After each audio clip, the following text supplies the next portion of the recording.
रणमल्लो यशोवती काळवती।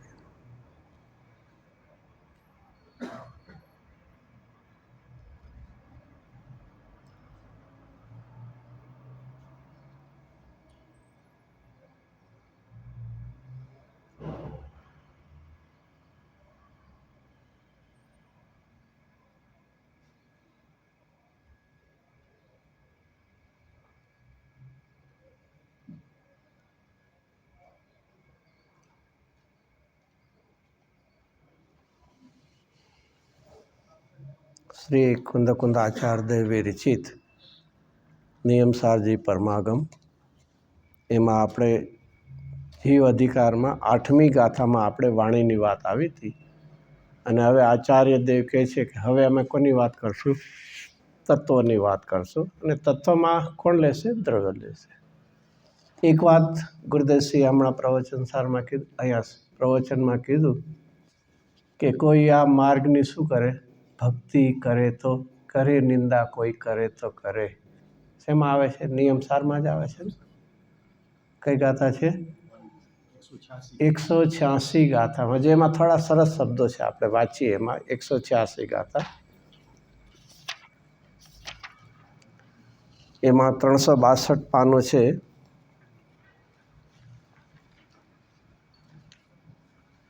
एमां last line छे 362 टीका में, 362 पाने लास्ट लाइन टीकानी पहली लाइन, अहीं भव्य ने शिखामण दीधी छे। कोने आपी छे? 2000 वर्ष पहला अहींया कुंद कुंद आचार्य देव पद्ममूलधारी देव आपणे शिखामण आपे छे, एडवाइस आपे छे कि भी सावधान रहेजे, एलर्ट रहेजे।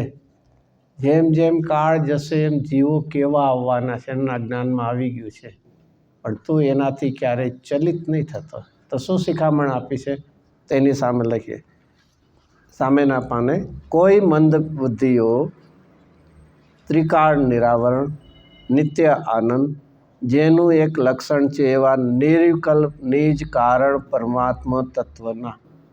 कई ख्याल आवे छे कोनी वात करवी छे? मारे तो कहेवानुं हतुं तो शुद्धात्मा छो।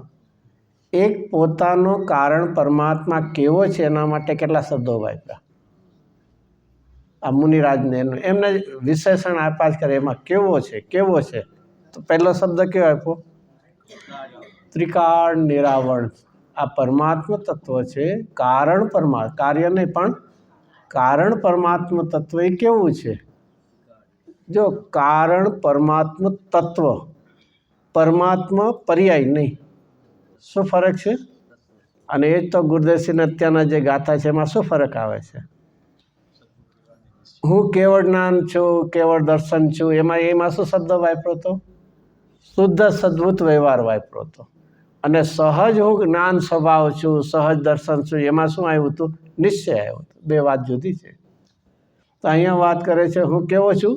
त्रिकाळ निरावरण छूं। हाँ ने एवो शब्द बीजो छे। हाँ।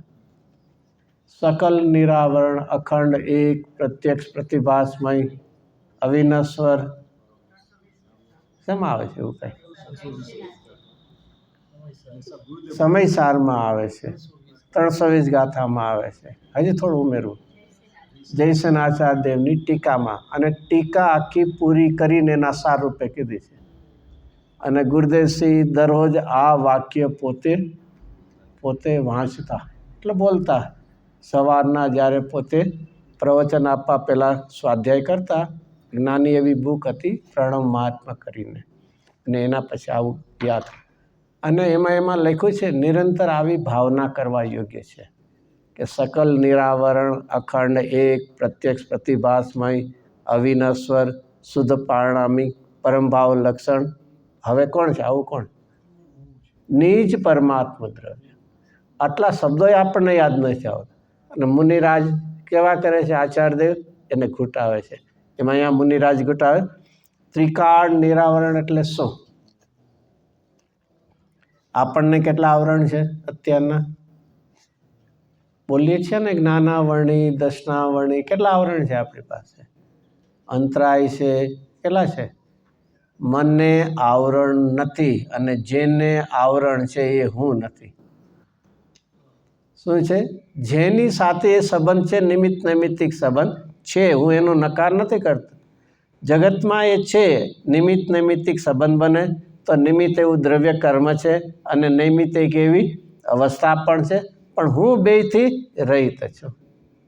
તો એ અહીંયા ત્રિકાળ નિરાવરણ, એનો અર્થ શું છે? જેને આવરણ નથી, એનો અર્થ કે જેને કોઈની સાપેક્ષતા નથી. અને જો મને આવરણ નથી તો આવરણને ટાળવું એ પ્રશ્ન ક્યાં આવ્યો? ત્રિકાળ નિરાવરણ. પછી નિત્ય આનંદ જેનું લક્ષણ છે. કોનું લક્ષણ છે? બધું આપણે આમ જ કરશું તો પછી આનંદ માટે 24 કલાક કેમ રખડીએ છીએ બહારમાં? જો મારું આનંદ લક્ષણ છે, એક બહુ સિમ્પલ વાત છે. શું? મને ગળ્યું ખાવાનું મન થયું તો આપણે કોને યાદ કરશું? લીંબુને, મરચાને? કોને યાદ કરશું? કોને યાદ કરશું? કોને? મીઠાઈ. હા, મીઠાશ એટલે કોને પણ? શું કામ? અરે એનો સ્વભાવ છે, અને જેનો સ્વભાવ હોય સદાય હોય. આપણને ફરીથી શું જોવે છે? ફરીથી શું જોવે છે? સ્વાદ, વેદન. દ્રષ્ટાંત રૂપે પાછું એમ નહીં કે મને ગેળો સ્વાદનું વેદન જોવે, અને વેદન માટે આપણે કયો પદાર્થ ગોતીએ છીએ? જેનો સ્વભાવ ગેળો હોય તે. બહારમાં સિમ્પલ આવું કરીએ છીએ કે મને ગેળું ખાવાનું મન થયું તો મને શેનો સ્વાદ જોવે છે? ગેળાનો સ્વાદ જોવે છે. તો પદાર્થ કયો ગોતશું આપણે? શું ગોતશું? જેનો ગેળો સ્વભાવ છે એ પદાર્થને ગોતશું. હવે ચાલો આપણે કહીએ ને મારે કાંઈક ગેળું ખાવું છે, અને કોઈ આપણને આપે, સાકર આપે, ગોળ આપે, તો આપણે શું કહીએ? ના, મને તો ગેળું જોવે છે, મેં સાકર ક્યાં માગી છે? એવું નહીં કહીએ? શું ખબર છે? શું ખબર છે કે ખબર નથી? ત્યાં તો એવો પરિચય છે કે એ કોઈ દેનારને પ્રશ્ન નથી અને માગનારને પ્રશ્ન નથી. બેયને ખબર છે કે જો તારે ગેળું જોવે છે તો જેનો સ્વભાવ છે એ સાકરની અંદર હંમેશા હશે. એ જ વાત અહીંયા આપણે એપ્લાય કરવાની કે જેને હું શોધું છું એ મારામાં પરિપૂર્ણ છે. આશ્ચર્ય તો એવું આવે, જેને હું શોધું છું, કોને શોધું છું? આનંદને. એ આનંદ ક્યાં પડ્યો છે? મારી પાસે પણ નહીં, હું જ એ સ્વરૂપ છું, મારામાં જ છે. તો અહીંયા નિત્ય આનંદ જેનું એક લક્ષણ છે એવા નિર્વિકલ્પ. અહીંયા નિર્વિકલ્પ એટલે વિકલ્પ રહિત તો અર્થ આવે જ, પણ એટલે શું? વિકલ્પ રહિત એટલે શું? અહીંયા ખાસ પર્ટિક્યુલરલી અહીંયા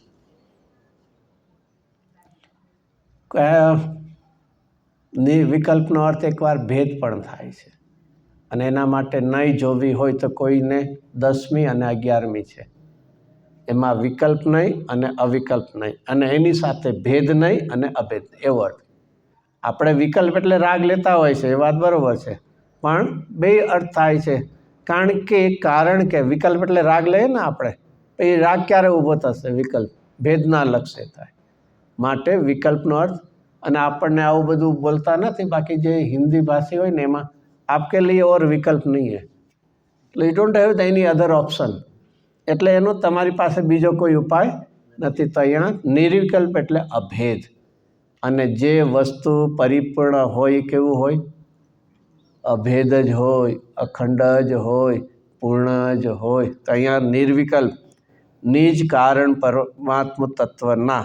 હવે અહીંયા સુધી કોની વાત આવી? ત્રિકાળી દ્રવ્યની આવી. હવે જે વાત આવશે કોની વાત આવશે? પર્યાયની. હવે એના સમ્યક શ્રદ્ધાન, જ્ઞાન અને અનુષ્ઠાન એટલે ચારિત્ર. ફરીથી જો ત્રણેય કોના માટે શબ્દ વાપરો? કોના કરવા છે? કોનું શ્રદ્ધાન, કોનું જ્ઞાન અને શેમાં આચરણ? વિષય એક જ છે, પરિણતિ બદલાય. પરિણતિ આ તો 3 છે, બાકી તો અનંત ગુણની અનંત પરિણતિ હો, પણ વિષય કેવો છે? એક જ છે. અને એવા સમ્યક દર્શન જ્ઞાન ચારિત્રિક કેવા છે? શુદ્ધ રત્નત્રયથી પ્રતિપક્ષ. કોણ છે? કોણ છે આવું? કોણ છે? આમાં જ લખ્યું છે. આમાં શું લખ્યું છે? મંદ બુદ્ધિ એટલે અજ્ઞાનીની વ્યાખ્યા કરી, કે આવા સમ્યક દર્શનના ચારિત્રથી જે રહિત છે. પછી એનાથી સામે હવે નિમિત્ત કોણ છે એ બતાવ્યું. નિમિત્તમાં મિથ્યાત્વ કર્મોદયના સામર્થ્ય વડે નિમિત્ત. હવે નૈમિત્તિક ઓલું જે ખરેખર સમ્યક દર્શનના ચારિત્ર જોઈએ તો છે નહીં, તો હવે કર્મના ઉદયના સંગમાં જોડાઈને શેના રૂપે પણ મેં છે? મિથ્યા દર્શન જ્ઞાન ચારિત્ર પરાયણ એમાં જ એકાકાર થઈ ગયા છે. કોની વાત કરે છે આ? કોની વાત કરે? આપણી વાત કરે છે. હવે વર્તા તકા ઈર્ષા ભાવથી એટલે કે મત્સરયુક્ત પરિણામથી સુંદર માર્ગને, આ વિતરાગનો માર્ગ કેવો કીધો? સુંદર. શું કામ કીધું? છે એટલે કીધો છે સુંદર. શું કામ? જેમાં આનંદ સિવાય બીજું કાંઈ જ નથી. સુંદર શું છે અહીંયા? એની સુંદરતા શું છે? આનંદ જ છે, જ્ઞાન છે, વીર્ય છે. જેને જેને તું માગે છે બધું એમાં છે. અને આવા સુંદર માર્ગની હવે મંદ બુદ્ધિ એટલે મિથ્યા દ્રષ્ટિ શું કરે છે? શું કરે છે? ઈર્ષા ભાવથી, એનો હજી આગળ તો આવે છે, નિંદે છે. હજી શબ્દ તો આવશે આગળ. સુંદર માર્ગ ને પછી મોટા હાઈફન છે ને બે, એ છોડીને છેલ્લું વાંચો. માર્ગને નિંદે છે. મળે છે ને? હવે શબ્દ મુનિરાજે શું વાપરો? મિથ્યા દ્રષ્ટિ આવા સર્વજ્ઞના માર્ગને નિંદા કરે છે. અને ગુરુદેવે કીધું ને નિંદા કરે છે, કરે તો કરો. હવે કેવી રીતે કરે છે? આ વિતરાગના માર્ગને કેવી રીતે નિંદા કરે છે? શું આપ્યું છે? ઈર્ષા ભાવથી. ઈર્ષા ભાવ ખબર છે? જલસી. જલસી શું છે? જલસી એટલે શું? ક્યારે નહીં. ઈર્ષા એટલે પણ શું? ઈર્ષા કરી એટલે શું? એને મળ્યું છે એ તો પોતાને છે, એને મળવાની તાકાત નથી એટલે ઈર્ષા થશે. શું છે? જેની પાસે હોય એવું પોતા પાસે તો હોય નહીં, અને એને મળવાની કોઈ તાકાત ન હોય એટલે શું ખાલી કરે? શું? ઈર્ષા ભાવ કરે. જેમ બોલામાં આવે ને, ડોગ્સ આર બાર્કિંગ ને એલિફન્ટ્સ આર, એ છે ને, કારણ કે ખબર છે કૂતરો ત્યાં સુધી પહોંચવાનો નથી, અને એને એટલે એની પાસે શું હોય? ખાલી. આવા સુંદર માર્ગ, જો આચાર્યદેવ મુનિરાજને ખબર હતી કે આવા જીવો તો હજી ભવિષ્યમાં થવા. સુંદર માર્ગ જેને કોઈનામાં આપણે કોઈના વિશે એમાં એક પણ અવગુણ ન દેખાય, પછી અંતે શું કરીએ? ઈર્ષા જ કરીએ. કોઈ વ્યક્તિ ગમતી ન હોય, એમાં કાંઈ પણ ભૂલ દેખાતી ન હોય, એટલે પછી અંતે શું કરીએ છીએ? એમાં વિતરાગના માર્ગમાં અંશ માત્ર પણ વિપરીતતા તો નહીં, ઓછપ પણ નથી. અને એટલે શું કરે છે? ઈર્ષાથી નિંદા કરે છે. હવે એની પાછળ હવે આપણે લેવું છે તે સ્વરૂપ વિકળ જીવોના. હવે કેટલા શબ્દ આવશે? બે. કુહેતુ અને કુદ્રષ્ટાંત. અને હવે બોલે એટલે કુતર્ક. એના વચન બોલતી વખતે કુતર્ક. અને આ રીતે વિચાર કરીએ તો ત્રણ: કુહેતુ, કુદ્રષ્ટાંત અને કુતર્ક. આ આપણા માટે બહુ જ જરૂરી છે. અત્યારના આ કાળમાં તો ઘણા બધા કુતર્ક આપતા હોય, દ્રષ્ટાંત આપતા હોય. ભલભલા આપણે શું થઈ જાય? કદાચ અભ્યાસ ન હોય તો હલી જઈએ. કદાચ એવું હોય એની પાસે બહુ કુતર્ક, લોજિક ને બધું બહુ હોય, આપણી પાસે એટલો ક્ષોભક્ષમ ન હોય તો શું કરવું? તો શું કરવું? એમાં તો આચાર્ય દેખે છે સ્વરૂપ વિકળ એટલે જે મંદબુદ્ધિ કીધા, મિથ્યા દ્રષ્ટિ કીધા, એને સ્વરૂપની તો પ્રાપ્તિ નથી. એના હવે શું આપે?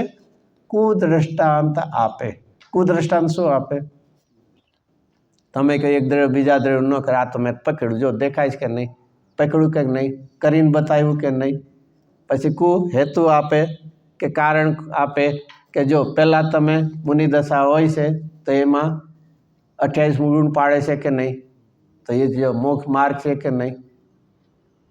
અરે ભાઈ, શાસ્ત્રમાં લખ્યું છે, શાસ્ત્ર ચણાનું યોગનું વાંચીએ તો એમાં શું આવશે? શું આવશે? મુનિરાજ 28 મૂળ ગુણને શું કરે છે? પાલે છે. એમાં આવે છે, એમાં દોષ લાગે તો પ્રાયશ્ચિત લે છે. તો એ કાંઈ છે નહીં, તો આવું શું કામ કરવું? આ શું આપે? કુહેતુ. અરે ભાઈ, પાળે છે એ તો શબ્દ પ્રયોગ છે. પાળીને એને કંઈનું વૃદ્ધિ નથી કરતા, અને વૃદ્ધિ કરતા હોત તો એ છોડીને નિરિકલ દશામાં 7મે ગુણસ્થાને શું કામ જાય? પણ એવા આપે કુહેતુ કે આપણને અભ્યાસ ન હોય, અને પછી કુતર્ક આપ્યા. હવે વિચારી લેવું, હવે આમાં આપણા જીવનમાં આવા કોઈ આપે, આપણો અભ્યાસ ન હોય તો શું કરવું? શું કરવું?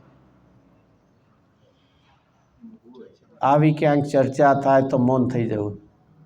મનમાં એટલી તો દ્રઢતા રાખવી કે એના કુતર્કનો જવાબ આપવાનો મારી પાસે ક્ષોભક્ષમ નથી, પણ મારી શ્રદ્ધાને કોઈ ડગાવી શકે એવું કોઈ નથી. શું છે મારામાં હિંતા શેની છે? ક્ષોભક્ષમની હિંતા છે, શ્રદ્ધાની ઢીલાસ નથી. કોઈ પણ આવીને, જેમ પુરાણમાં તો વાંચતા હશું, કેટલાના બધા પરીક્ષા કરવાના આવતા હોય છે કે નહીં દેવો? કેટલા દ્રષ્ટાંત એકાદ યાદ હશે કદાચ?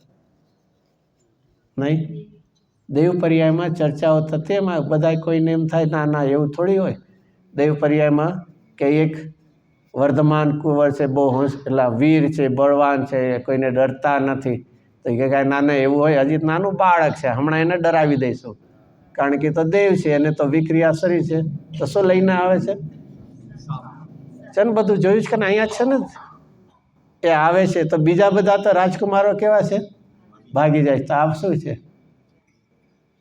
તો આવી પરીક્ષા તો બધા કરવા આવતા હોય, તો એમ ડગવાનું અહીંયા નથી. કુતર્ક છે એ ગમે એવું આપે, આપણા ક્ષોભક્ષમની ઓછપ છે, પણ દ્રઢતા એવી રાખવી કે કદાચ આખી દુનિયા ફરી જાય તો પણ મારી શ્રદ્ધાને કોઈ ડગાવી શકે એવું નથી. તે અહીંયા કહે છે એ જાણે જીનેશ્વર પ્રણિત શુદ્ધ રત્નત્રય પ્રત્યે આ કેવો માર્ગ છે? ફરીથી જીનેશ્વર, અહીંયા આચાર્યદેવને એમ કે અમે કહીએ છીએ એટલે એમને સમજવું કે અમારો માર્ગ છે. આ ક્યાંથી આવી છે વાત? જીનેશ્વરથી આવી. અને રત્નત્રયમાં હે ભવ્ય, કોને કહે છે હે ભવ્ય? કોણ કહે છે હે ભવ્ય? આપણને કહે છે. કોણ કહે છે? આચાર્યદેવ કહે. તો આપણને ઉત્સાહ કેમ નથી આવતો? થોડા પૈસા લાખોપતિ અને કદાચ ભૂલથી કરોડપતિ કે તો શું થાય? ના પાડીએ ને કે અંદરમાં હરખાય, હરખાય અંદરમાં. ગુજરાતીમાં ગુજરાતી શું કહે ને? ગલગલિયા થાય. અહીંયા તો આચાર્યદેવ મુનિરાજ આપણને એમ કહે છે તું કેવો છો? ભવ્ય છે. ગુરુદેવસિંહ કે ભગવાન છો. ઉત્સાહ કેમ નથી આવતો? તો એ ભવ્ય અભક્તિ ન કરજે. કોની અભક્તિ નહીં કરતો? કોની? કુમાર્ગની અભક્તિ ન કરજે. કોની અભક્તિ? કોની નહીં કરતો? જીનેશ્વર પ્રણિત શુદ્ધ રત્નત્રય માર્ગ પ્રત્યે, આ વિતરાગ માર્ગ પ્રત્યે ક્યારે પણ અભક્તિ કરીશ. બીજાની ગમે એવા કુતર્ક આપે, દ્રષ્ટાંત આપે, તો પણ તું કરીશ નહીં. ઉલટાનું શું કરજે? પરંતુ ભક્તિ કર્તવ્ય છે. 2000 વર્ષ પહેલાં આચાર્યદેવ મુનિરાજે જોયું કે ભવિષ્યમાં આવું બધું આવવાનું છે, પણ તું ક્યારેય ડગતો નહીં. ચાલો તો આપણે આપણા વિષય ઉપર આવી જાય. એમાં આપણને હવે ભગવાનની વાણી કીધી. એમાં એક સરસ ભગવાનની વાણી કેવી છે એના માટે મુનિરાજે કેવા સરસ શબ્દો વાપર્યા એ પહેલાં 8મી ગાથાની ટીકામાં જોઈ લઈએ. 19મું પાનું, પછી આપણે 9મી ગાથા ઉપર આવશું. મળે છે 19 પાનું 8મી. એમાં આપણે ઉપરથી 4થી લાઈન લઈએ. પરમાગમ, કે જે પરમાગમ ભવ્યોને કર્ણરૂપી અંજલિથી એટલે ખોબાથી પીવા યોગ્ય અમૃત છે. મળે જ શબ્દો? અમૃત.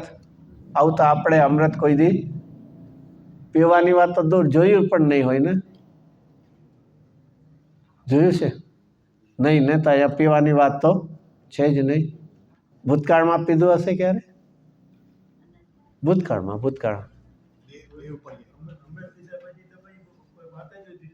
એટલે નથી પીધું ને? ના, આ અમૃત જે છે દેવ પર્યાયમાં એને અમૃત કહેવાય કે જેથી એને કંઠમાંથી એને લાય ઈચ્છા થાય પીવાનું કરવાનું નહીં, ત્યારે કંઠમાંથી અમૃત જરી પડે. તો એવા અમૃત તો જ ઘણી અનંતવાર લીધા.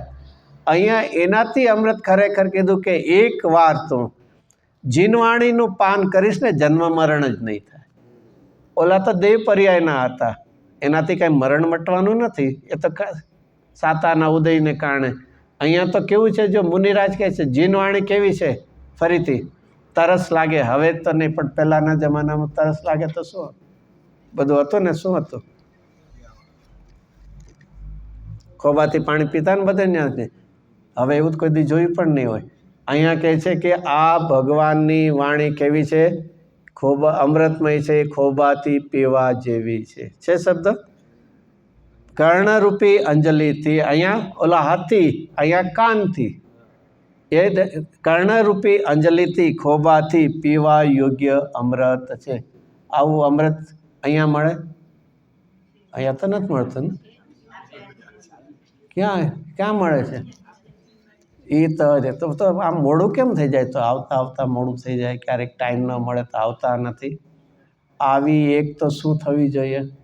જીનવાણીની કિંમત થવી જોઈએ. કે મને ક્યારેક પણ આમ થાય ગુરુદેવનું પ્રવચન સાંભળે, અથવા ઘરે કોઈ પૂછે ક્યાં ગયા હતા, ગુરુદેવની વાણી શું સાંભળ્યું, ઠીક કાંઈક કહેતા. ક્યારેક એમ કેમનો ભાવ આવ્યો?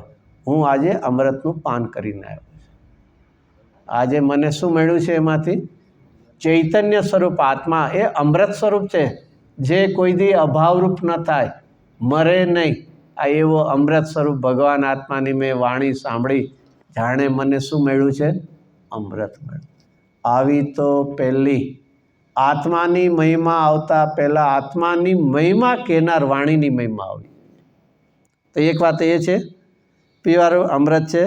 પછી બીજું, જે મુક્તિ સુંદરીના મુખનું દર્પણ છે. એનું દર્પણ,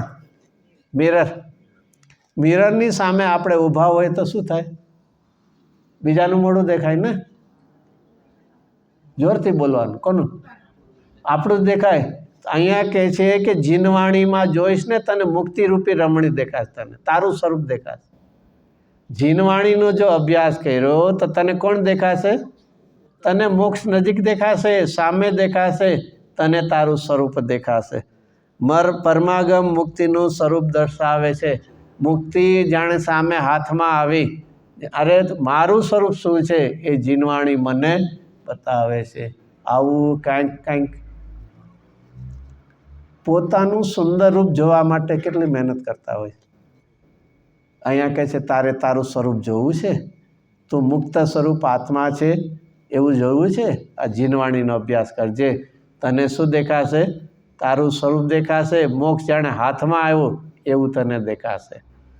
પછી ત્રીજું શું છે? સંસાર સમુદ્રના મહાવમનમાં નિમગ્ન સમસ્ત ભવ્યજનોને. શું શબ્દ કોના માટે આ વાત કરી? મારે અહીંયા કે અમે વમણમાં કે અમે તો મોજ મજા કરીએ, અહીંયા સમણમાં ફસાણા નથી અમે કાંઈ. અમે તો બંધન એનું છે, અમે તો I may independent one. What I get what I wish. હું ઈચ્છું એવું મને. બંધન હેનું બધું? બીજા હશે કોઈ નારકી ને તિર્યન જીવો બધા. હું તો કેવો છું? આનંદ મોજ મજામાં. કોઈ પૂછે કેમ છે તો પહેલો જવાબ શું આવે? મજામાં. એમાં છે મજામાં છીએ તો બોલીએ છીએ ને. ક્યારે એવું લાગ્યું? સંસાર સમુદ્રના વમળમાં આપણે ફસાયેલા છીએ. છે શબ્દ સંસાર સમુદ્રના પાછા મહાવમળમાં નિમગ્ન ડૂબેલા છીએ. આવું કાંઈ ખબર હશે?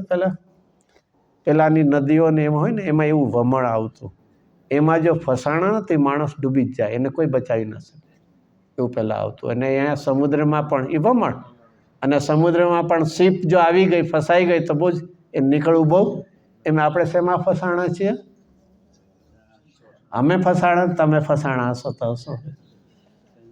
આ એક ભાવ હોવો જોઈએ, ક્યાં અટવાયા છીએ અને આપણે શું માનીએ છીએ. એવા નિમગ્ન સમસ્ત ભવજીવોને હસ્તાવલંબન એટલે હાથનો ટેકો આપે છે. કોણ આપે છે? બોલ્યું તો લીધું. ક્યારે એવું લાગ્યું છે? છીનવાણી એનું આવે છે, એક પિક્ચર આવે છે ને, દ્રષ્ટાંત આવે છે ને. આવું ક્યાં આવે છે? આમ હાથ કરે ને એવું બધું સંસાર દર્શનમાં આવે છે ને. કોઈ પિક્ચર તો અહીંયા હશે છે ને, પણ શું થાય? આ બધા કેવા છે? જૈન મંદિરમાં જે બધા પીસ છે ને, બધા એ બધા કેવા છે? કેવા છે બધા? એને શું કહેવાય? ઇટ્સ અ ડેકોરેટિવ પીસ છે ને. કોઈ દી જોવાને ટાઈમ ન હોય ને, કે કોઈ દી જોયું છે કે વિચાર્યું છે? એક ઝાડ છે, એને ગાંડો હાથી હલાવે છે, પછી આગળ એક ડાળીને પકડીને ઊભો છે, એ ડાળીને કાપે છે. કોણ કાપે છે? કયો અંદર? એક્ઝેક્ટ. હા, રાતનો ઉંદર. બે મૂક્યા છે, સફેદ અને કાળો, દિવસ ને રાત. પછી હવે એમાં શું છે? ઉપર શું છે? મધપૂડો છે. મધપૂડામાંથી શું પડે છે? મધ પડે છે. જે કાંઈ ચાલો પડે છે. અને ભાઈ અત્યારના હજી રાહ જોવે છે મોઢું ખોલીને, એને ભય લાગતો નથી. અચ્છા, હજી એક રહી ગયું. એ જ્યાં ઊભો છે એની નીચે શું છે? કૂવો છે. અને કૂવામાં શું છે? 4 અજગર ઊભા છે. સર્પ લે, કોઈ પણ મોઢા ફાડીને ઊભા છે. એક અનુકૂળતાને ખાતર આટલી બધી આ નિષેધાત્મક છે એ દેખાતું નથી. ખાલી એક જ શું છે? એક ટીપાને માટે કોન્સ્ટન્ટ આટલું વર્ણન કર્યું. બધું કોનું છે? બધા નેગેટિવ છે, બધા દુઃખના કારણ. અને છતાં દેખાતું. હવે એમાં શું થયું? એક દેવ આવે છે, પછી શું કરે છે? જોઈને વયો જાય છે. ઊભો રહે છે એટલે વિમાનમાં ઊભું રાખે છે, પછી શું કરે છે? એવું બધું છે. સરસ, આટલું સુંદર દેખાય. આપણને કોઈ હાથ લાંબો લઈને નથી ને આપણી પાસે. આટલું બધું સહેલું. અરે આપણને એમ થયું મને ભવ સમુદ્રમાંથી તારવા માટે જીનવાણી છે, ગુરુદેવ જેવા મહાસંત મને ભલે પરોક્ષપણે પણ એક મને મળ્યા છે, એવી એક ભાવના કેમ જાગતી? બહારમાં કંઈક દવા હોય, મળતા ન હોય તો ડૉક્ટર પાસે એમ લાય મને એ સાજો કરી. અનિત્યતામાં, અનિશ્ચિતતામાં એને કરી મને કોઈ નિરોગ કરી દેશે. અહીંયા નિશ્ચિતતા છે, એમાં વિશ્વાસ નથી.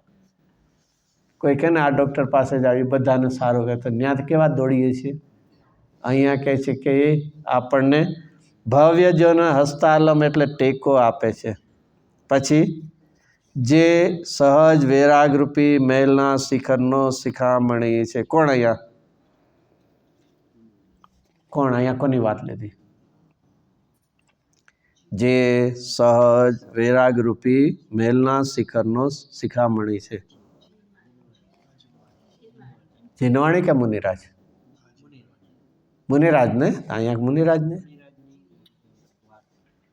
અરે જીનવાણીનો અભ્યાસ કરીશ તો તને અંદરમાંથી વૈરાગ જાગૃત થયા વગર રહેશે નહીં. એની માટે.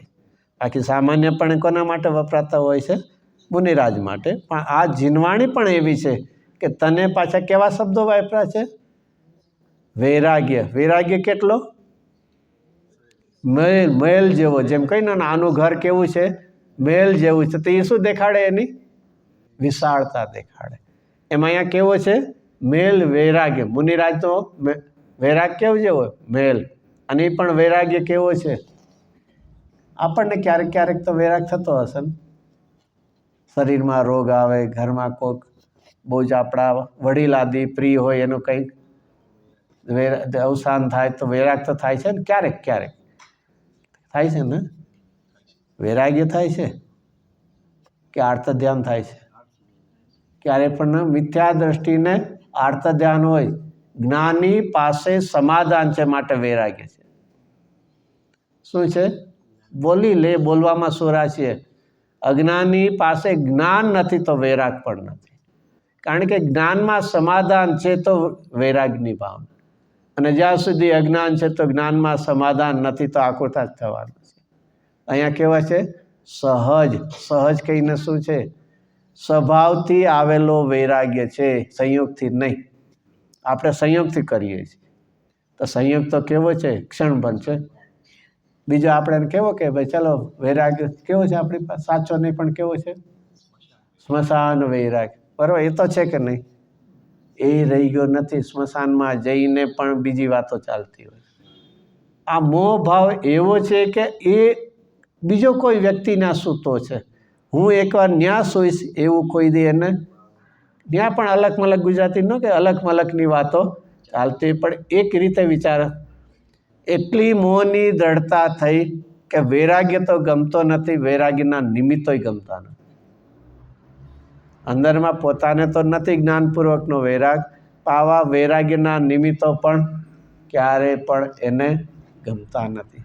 જેને બીજી ભાષામાં એની ડિક્શનરીમાંથી વૈરાગ્ય શબ્દ ડિલીટ થઈ ગયો છે બધું. અહીંયા કે જીનવાણી કેવી છે. પછી હજી એક છેલ્લે, જે કદી નહીં જોયેલો એવા મોક્ષ મહેલનું શું છે? પ્રથમ પગથિયું. મોક્ષ મહેલનું પ્રથમ પગથિયું કયું છે? સમ્યક દર્શન. ચઢાળામાં લખ્યો. અહીંયા મુનિરાજ કહે છે કે તું એનો અભ્યાસ કરી તો સમ્યક દર્શનની પ્રાપ્તિ પછી ક્રમે કરીને થશે. તો આ જીનવાણી કેવું છે? અને પાછું કેવું છે? કેવું છે શબ્દ? કદી નહીં જોયેલું. આવો શબ્દ શું કામ વાપરો? એવું મોક્ષ મહેલ. કદી નથી જોયેલો મોક્ષ મહેલ એવું શું કામ કીધું?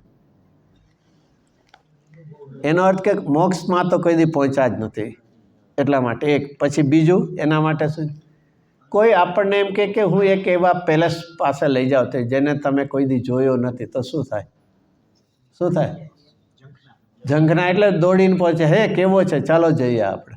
એમ અહીંયા મુનિરાજ કહે છે તને પહેલાં મોક્ષ પ્રાપ્તિની જો ભાવના જાગી હોય તો એના માટે ઉપાય રૂપે આ જીનવાણી છે.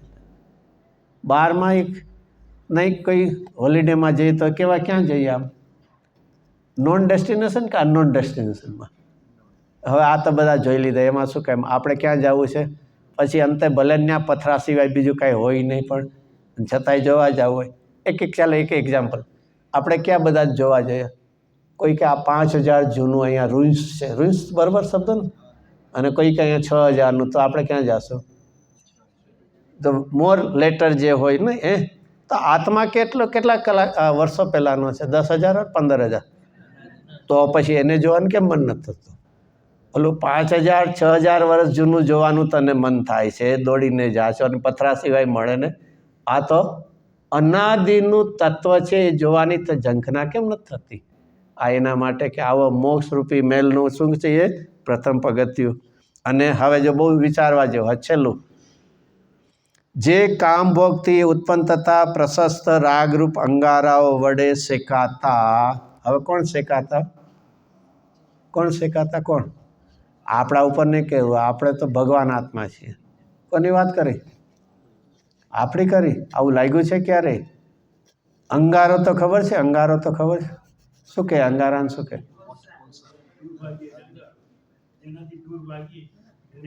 કોલસો, કાળો કોલસો હોય ને, અગ્નિમાં હોય, એકદમ ઓલો પીળો લાલ થઈ ગયો હોય, એ અંગારા કહેવાય ગુજરાતીમાં. એને અડાય કે ના અડાય? ન અડાય તો શું કરાય? અડવાની વાત ને, એની નજીક પણ ન જઈએ અહીંયા. તો અહીંયા શું છે? ફરીથી શબ્દ પહેલેથી કામ ભોગ, બે વાત શબ્દ છે. ક્યાં છે શબ્દ? આવો ક્યાંક તો મળતો હશે. કામ ભોગ. હા, કામ ભોગ શું છે એમાં? કામ ભોગ સંબંધી કથા. સમયસારનું ચોથી ગાથામાં છે ને, કામ ભોગ સંબંધી કથા. પછી આગળ શું લખ્યું છે? અમૃતચંદ્રાચાર્ય અનાદિથી કામભોગ સંબંધી કથા. પછી આગળ શું છે? આત્માનું અત્યંત બુરું કરનારું હોવા છતાં અનંત વાર સાંભળી. એને આ લીધું એક બે વાર નહીં, પાછી છે કેવી? અત્યંત બુરું કરનાર, અહિત કરનાર અને સાંભળી. એમ અહીંયા શું છે? કામ. કામ એટલે ઈચ્છા, અને ભોગ એટલે વિષયની પ્રાપ્તિની, ભોગવવાની ઈચ્છા. ઓલી મેળવવાની ઈચ્છા અને બીજી ભોગવવાની. ચાલો એક ફરીથી એમાં લઈએ. કોઈ વસ્તુને મેળવવાની ઈચ્છા થઈ, મળી ગઈ, ભોગવી લીધી, અને ઈચ્છા શું થઈ ગઈ? પૂરી થઈ ગઈ. ધીસ આર ધ સ્ટેપ છે ને સોલ્યુશન. કોઈ પણ પદાર્થની પહેલાં શું થઈ? આપણને ઈચ્છા થઈ. પછી નેક્સ્ટ સ્ટેપમાં શું થાય? નેક્સ્ટ સ્ટેપમાં શું થાય? મળી જાય. સાતાનો ઉદય હશે તો, નહીં તો ચિંતા ન કરી. ચાલો છે, મળી ગયું. પછી એને શું કર્યું? ભોગવી લીધું. પછી શું થશે? ઈચ્છા પૂરી નહીં થાય, ઉલટાની નવી ઈચ્છાને જન્મ આપશે. ભોગ સોચા કરતા હું ભોગો સે બુझ જાવેગી ઈચ્છા જ્વાલા. પૂજામાં તો બોલી લઈએ છીએ ને, એ જ ઈચ્છામાં રહી જઈએ છીએ. બહુ સરસ દ્રષ્ટાંત એમાં આપ્યું છે. દેશમાં ઘીને ઠંડુ કહેવાય, તો અગ્નિ ગરમ છે, એમાં ઘીને નાખશું તો અગ્નિ ઠરી જશે. ફરીથી ઘી કોને? એ તો દેશની ખબર છે ને તમને. હા તો એ કેવું હોય, ઘી કેવું હોય, તળિયે પગના તળિયે ઘસતા હોય, ગરમી થઈ ગઈ હોય તો અગ્નિને ઠારી નાખે. ક્યારે પણ ઈચ્છાના વિષયનો ભોગવટો ઈચ્છાના નાશનો ઉપાય નથી. એનો ઉપાય શું છે? ઈચ્છા રહિત આત્મા તરફ વળી જવું, ઢળી જવું, એ એનો ઉપાય. ઊંધો ઉપાય લઈએ ને પછી કે કેમ ઈચ્છાઓ મળતી નથી. તો અહીંયા કેવું શબ્દ છે? ઉત્પન્ન થતા અપ્રશસ્ત રાગરૂપ અંગારા છે. એક એક ઈચ્છા કોની જેમ દજાડે છે આપણને? અંગારાની જેમ. અને એના વડે પાછા શબ્દ શું છે? શેકાતા, બળી રહેલા. સમસ્ત અને કેવા શબ્દ છે? દિન એટલે દિવસ. દિન એટલે દિવસ ન થાય ના, દિન એટલે કયો? નહીં મારે દિન દિવસ ને દિન ન કહેવાય. ના કહેવાય છે. દિન એટલે હા, દિન એટલે દિવસ થાય. શું જુદું શું હોય? એવું કોને આવડે? દિવસમાં દી રસવાય હોય અને અહીંયા દીર્ઘાય છે. હવે એવું બધું વ્યાકરણ તો આવડે ને પછી ક્યાંથી થાય? ઇંગ્લિશમાં સારું એવો કોઈ વ્યાકરણ જ ન હોય. અહીંયા એકમાં રસવાય દીર્ઘાયમાં ફરક પડી જાય છે. જે દિવસ કહે ને એમાં એ તે કોઈને નથી આવતું, પહેલું ને પછી બીજા કે પછીનું ને એવું બોલે. રસવાય દીર્ઘાય શબ્દો નથી રહ્યા. અહીંયા દીર્ઘાય છે એટલે દિન એટલે ગરીબ, જેને પુઅર, જેને કહેવા કે એવા જનો દુઃખી ને એવા જનોના મહાક્લેશ, શબ્દના નહીં, મહા દુઃખી છીએ એવા જીવોના નાશ, ક્લેશનો નાશ કરવા માટે પાછા હજી શબ્દ કેવા છે? સમર્થ સજળ મેઘ, એવું વાદળું છે. મેઘ એટલે વાદળું છે. હવે જો ફરીથી શું શબ્દ લીધો? ક્યાંથી લીધા? ઈચ્છાઓથી આપણે બળી રહ્યા છે એવા આપણા જીવોને માટે આ જીનવાણી કેવી છે? હવે એના માટે શબ્દ કેવા આપણા? સમર્થ. સમર્થ એટલે કેપેબલ છે. ઘણીવાર શું થાય, અહીંયા ક્લાઉડ આવતા હોય છે. ડઝ ઇટ નેસેસરી એનાથી વરસાદ પડશે? એકદમ હવા આવે તો ઉડાડી મૂકે. અહીંયા તો વાણી કેવી છે? સમર્થ છે. એ વાણી વરસાવે એવા છે. તે સમર્થ સજળ, પાછા પાણીથી ભરેલા એ મેઘ વાદળ સમાન. અને આ રીતે આપણે કસાય અગ્નિથી દાજેલા છીએ, એને આપણા ક્લેશને મટાડનાર છે. અને આવી જીનવાણી છે. આટલી તો પહેલાં શું થવી જોઈએ? શું થવી જોઈએ? જીનવાણીની મહિમા આવવી જોઈએ. અને એના માટે ગુરુદેવશ્રી તો બહુ જ સ્વયં નહીં, આપણા ઉપર પણ કહેતા. ક્યારેક ખબર હશે ગુરુદેવશ્રીને લગભગ તો જોયેલા ઓછા હશે ને, કદાચ કોઈએ જોયેલા હશે, પણ સોનગઢમાં બહુ બેઝિકલી સવારના પ્રવચન શરૂ કરતાં પહેલાં અડધો પોણો કલાક પહેલાં બિરાજમાન થઈ જતા પાઠ ઉપર. શું છે? અને પણ કેવી રીતે? પદ્માસનમાં 1.5 કલાક, 1.5 કલાક કોઈ દી નહીં. હવે તો કાંઈ ચિંતા જ નથી, ખુરશી પર બેસું એટલે કાંઈ ચિંતા નહીં. એવી પોતાની કેટલા વર્ષની ઉંમર સુધી? 91. આ એક કોઈ હઠની કે એની વાત નથી, સહજતાથી. અને કદાચ કોઈને હોય પણ પ્રમાદને કારણે કોઈ દી ખુરશી ઉપર ન બેસે. એ જીનવાણીની વિરાધના છે.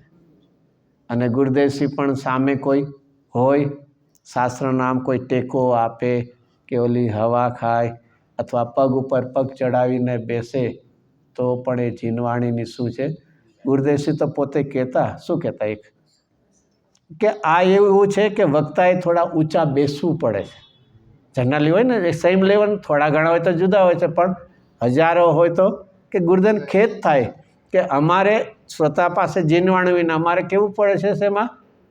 પાઠ ઉપર બેસવું પડે. ખેદ છે, પણ શું થાય? એક વ્યવસ્થાને કારણે. પણ છતાં બિરાજમાન થાય તો પોતે અત્યંત એ ભાવનાથી. એ આપણે કલ્પના નથી કરતા કે મહાપુરુષનું બાહ્યનું જીવન શું છે. અંતરંગની દશા તો કોઈ અપૂર્વ છે, વાણીનો યોગ તો કોઈ અપૂર્વ છે.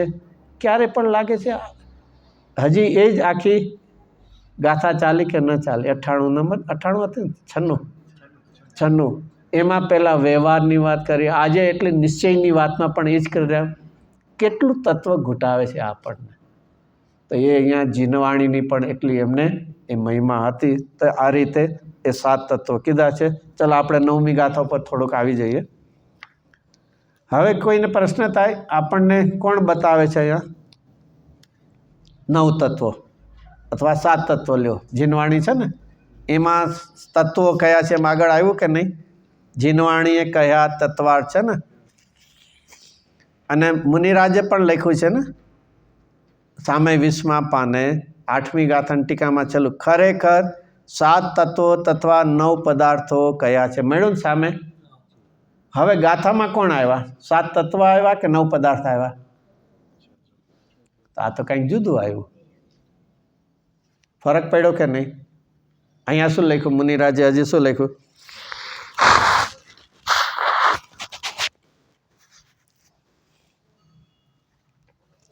ફરીથી ફરક શું છે? ફરક છે કાંઈ નહીં, બહુ સિમ્પલ વાત છે. શું સિમ્પલ વાત? જગતની અંદર વિશ્વ ઇઝ ઇક્વલ ટુ 7 તત્વ, વિશ્વ ઇઝ ઇક્વલ ટુ 9 પદાર્થ, અને વિશ્વ ઇઝ ઇક્વલ ટુ 6 દ્રવ્ય. આ તો બધાને ખબર છે ને. વિશ્વ કોને કહે છે? 6 દ્રવ્યોના સમય. એવી રીતે વિશ્વની અંદર જાઓ તો 7 તત્વ સિવાય બીજું કોણ મળશે? 9 પદાર્થ. તો is therefore is equal to 7 તત્વ ઇઝ ઇક્વલ ટુ 9 પદાર્થ ઇઝ ઇક્વલ ટુ 6 દ્રવ્ય. તો અહીંયા 6 દ્રવ્ય. એમ ન વિચારું કે અહીંયા તત્વાર્થ કીધા હતા, અહીંયા કે અલ્ટિમેટ 7 તત્વ લ્યો કે 9 પદાર્થ લ્યો, એ શું છે? જીવ અજીવમાં કોણ આવી જાય છે? 6 દ્રવ્ય આવી જાય. બાકીના જે તત્વો છે એ તો એ બેયના સંબંધમાં થતી પર્યાય છે. આશ્રવ, બંધ, સંવર, નિદ્રા, મોક્ષ અથવા પુણ્ય પાપ જુદા કરીએ તો બીજા 7 પર્યાય, એ બધી જીવ અજીવના સંબંધમાં પર્યાય છે. અહીંયા આચાર્ય દેવે કુંદ આચાર્ય દેવે એ 6 દ્રવ્ય લઈને આખી વાત કરવામાં આવે છે. તો એમાં હવે શું છે? પહેલું અન્વયાર્થ વાંચીએ એનું. જીવ એટલે જીવો કહીને પણ શું કહેવું છે? જગતની અંદર એક જ જીવ છે ને એક જ બ્રહ્માંડ છે ને આપણે એના બધા કેવા છીએ? અંશો છીએ, અથવા તો જીવાત્મા આમ કે ને એ આખા બ્રહ્માંડમાં કેવો છે? ફેલાયેલો છે ને અદ્વૈત છે. અથવા તો આપણે કેવા છે? આવું બધું નહીં, આવું અહીંયા ને આવે. કોઈનું ડેથ થાય ને એટલે શું કહેવામાં આવે ખબર છે? લૌકિકમાં 5 મહાભૂત તત્વોમાં ભળી ગયા. આકાશ ને, અગ્નિ ને, વાયુ ને, પાણી ને, એ બધું એવું માનતા હોય છે. આપણે એવા છીએ ને. એ 5 મહાભૂત તત્વો છે એ તો સંયોગ છે, હું સ્વભાવમય તત્વ છે. શ્રીમદજી એના માટે સરસ લખ્યું, જે 6 પદનો પાઠ છે ને, આત્મા નિત્ય છે. શા માટે આત્મા નિત્ય છે? એમાં સરસ લખ્યું છે. વાંચતા તો હોય છે ને. ક્યારે વાંચીએ છીએ? હા, એ પ્રતિક્રમણ તો 10 દિવસ માટે હોય, પછી તો ન હોય ને. એક છે ને, એ પ્રતિક્રમણ પણ એક રીતે સ્વાધ્યાય છે. એમાં સમયસારની ગાથાઓ લઈને તો, અને ગુરુદેવ સોનગઢમાં બિરાજમાન હતા ત્યારે ઇન્સિસ્ટ કરતા, એ પણ એક પ્રતિક્રમણમાં છે. તેમાં સરસ લખ્યું છે, ઘટપટાદી સંયોગે કરીને પદાર્થ છે, હું સ્વભાવે કરીને પદાર્થ. અને જે સંયોગમય પદાર્થ હશે એ તો છૂટું પણ પડી જાય, અને સ્વભાવમય પદાર્થથી કેવું હોય છે? સદાય. તો અહીંયા તો હું એકલો જીવ નથી, મારી જેવા જીવો પણ જગતમાં રહેલા છે. એક પછી પૂતગલ કાયો. પૂતગલ એટલે પૂતગલ છે, અને એની સંખ્યા પણ અનંત છે, અને એ સ્કંદ રૂપે પણ જોવા મળે છે. કાય એટલે સ્કંદ રૂપે એટલે વધારે. અને કાય શબ્દ કેવી રીતે વપરાય છે? કાય શબ્દ કાય 50 કાય એટલે શું? કાય એટલે સમૂહ. એક રીતે તો સમૂહ. અહીંયા સમૂહ કોનો લેવો છે? પ્રદેશોનો. ગુણોનો સમૂહ તો 6માં છે, પણ પ્રદેશોનો સમૂહ ખાલી 5માં. કાય એટલે કાયા ઉપરથી આવે ને, કાયામાં શું? 5 ઇન્દ્રિયનો સમૂહ. તો કાય એટલે સમૂહ છે. તો અહીંયા શું છે? પૂતગલ કાયો. પછી ધર્મ, અધર્મ, કાળ અને આકાશ એ તત્વાર્થો કયા છે? એ 6 દ્રવ્યો કયા છે? એ કેવા છે? પાછા વિવિધ ગુણ પર્યાયોથી સંયુક્ત છે. અહીં એટલે અહીંયા 7 તત્વની વાત લેશું તો તત્વ તો એ પર્યાય જ છે બીજા 5. તો અહીંયા તો દ્રવ્ય લીધા છે, અને એ પદાર્થો જે છે એ કેવા છે? શબ્દ હવે શું વાપર્યો છે? ગુણ પર્યાયોથી સંયુક્ત. સંયુક્ત એટલે ગુણ પર્યાય વાળા છે. જેમ વિશ્વની અંદર 6 દ્રવ્ય છે એમ દ્રવ્યની અંદર ગુણ પર્યાય છે. બરાબર? ચાલો એનું કાલે વાત થોડું લેશું.